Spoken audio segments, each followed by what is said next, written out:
کہ بتا تیری شکایت کیا ہے, تجھ میں کون سا عیب ہو گیا ہے. وہ مرید کہنے لگا کہ حضور میں جب سے مرید ہوا ہوں میں جب سوتا ہوں مجھے احتلام ہو جاتا ہے, غسل کی حاجت ہو جاتی ہے, نہانے کی ضرورت ہو جاتی ہے, اور اے آقا غوث اعظم ایک دو مرتبہ نہیں بلکہ 70 مرتبہ ہو چکا ہے. اتنا سننے کے بعد آقا غوث اعظم فرماتے ہیں کہ بس تیرا کام ہو گیا. وہ مرید عرض کرتا ہے کہ حضور میرا کون سا کام ہو گیا, بات سمجھ میں نہیں آ رہی ہے کہ میرا کون سا کام ہو گیا. آقا غوث اعظم سرکار فرماتے ہیں کہ تو جب مجھ سے مرید ہوا تھا اور مرید ہو کر واپس اپنے گھر گیا تو میں نے لوح محفوظ میں دیکھا کہ تیری قسمت میں 70 بار زیا کرنے کا گناہ لکھا ہوا ہے. میں رب کی بارگاہ میں عرض کرنے لگا کہ اے مولا اب تو یہ میرا مرید ہو چکا ہے, میرے دامن کو تھام لیا ہے, میرے دامن سے وابستہ ہو گیا ہے. اے مولا میرے دامن کی لاج رکھ لے, میرے ہاتھ کا بھرم رکھ لے. اے مولا میرے مرید کو گناہوں سے بچا لے. اے مولا تیرے محبوب کا فرمان ہے کہ دعا تقدیر کو بدل دیتی ہے. اے مولا میری دعا کو قبول فرما لے اور میرے مرید کو گناہوں سے بچا لے. رب کائنات نے میری دعا کو قبول فرما لیا اور تیرے 70 زنا کو 70 احتلام میں تبدیل فرما دیا. نگاہ ولی میں وہ تاثیر دیکھی, بدلتی ہزاروں کی تقدیر دیکھی. سبحان اللہ سبحان اللہ. حضرات سبحان اللہ. اور میں آقا غوث اعظم کی ایک کرامت سناتا ہوں جس سے آپ کو معلوم ہو جائے گا کہ آقا غوث اعظم سرکار اللہ کی بارگاہ میں کس قدر مقبول ہے کہ جو بات آپ کے زبان سے نکل جائے رب کائنات اسے پورا فرما دیتا ہے. بغداد شریف کا ایک تاجر ہے جس کو تجارت میں بڑا کمال حاصل تھا, جو تجارت میں بڑا ماہر تھا. اس کا نام ابو غالب ہے. ابو غالب علماء اور مشائخ سے بہت قریب رہتا تھا, اولیاء اسلام سے بڑی قدر محبت کرتا تھا. ابو غالب نے ایک روز حضور غوث اعظم سرکار کی اپنے گھر ضیافت کی دعوت دی. حضور غوث اعظم سرکار نے اس کی دعوت کو قبول فرما لیا. ادھر شہر کے بڑے بڑے علماء بھی دعوت میں مدعو کیے گئے.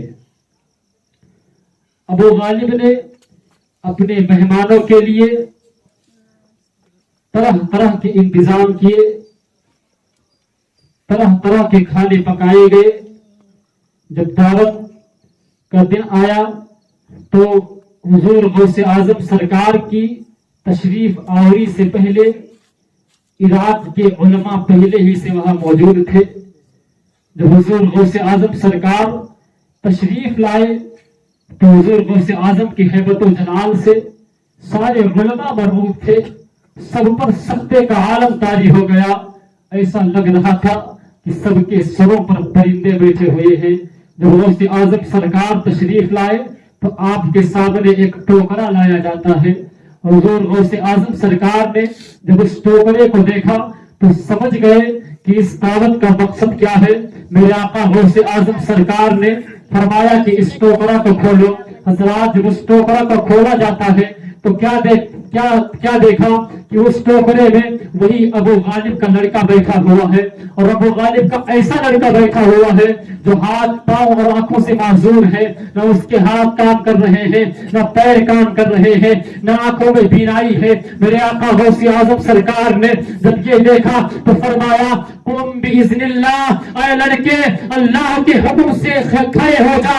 جیسے ہی آقا غوث اعظم نے یہ جملہ فرمایا ابو غالب کا لڑکا اٹھ کر کھڑا ہو جاتا ہے, اس کے ہاتھ پاؤں کھڑے ہو جاتے ہیں, آنکھوں میں بینائی بھی آ جاتی ہے. اسی لیے استاد زمن فرماتے ہیں تیرے ہاتھ میں ہاتھ میں نے دیا ہے, تیرے ہاتھ ہے علاج یا غوث اعظم. نگاہ بلی میں وہ تاثیر دیکھی, بدلتی ہزاروں کی تقدیر دیکھی. سبحان اللہ سبحان اللہ, کیا خوب ہے بابا. حضرات غوث اعظم نبی نہیں ہے, غوث اعظم رسول نہیں ہے, بلکہ غوث اعظم آل نبی ہے, اولاد علی ہے, سید الاولیاء ہے. مجھے کہنے دیجئے کہ جب سید الاولیاء کی